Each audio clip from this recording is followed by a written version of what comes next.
UW laser takes you through the principles of laser tin wire welding.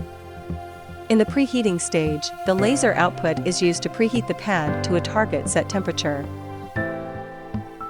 In the soldering stage, the wire feeder supplies tin wire to the pad, and the tin wire melts under the energy of the laser and the heat of the pad.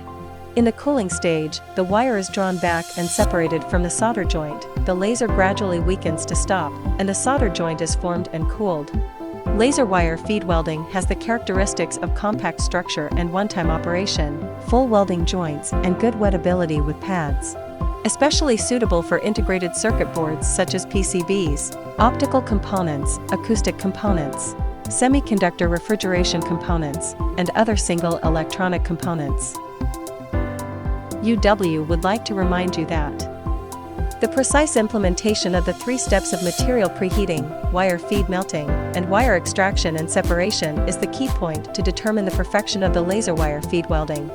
For example, when preheating PCB pads, the temperature must be strictly controlled. High temperatures will cause damage to PCB pads and existing electronic components, and low temperatures cannot play a preheating effect. The wire feeding and wire separation speed should be fast. If the wire feeding speed is slow, the laser may burn the PCB, and the excess welding wire will block the wire feeding nozzle.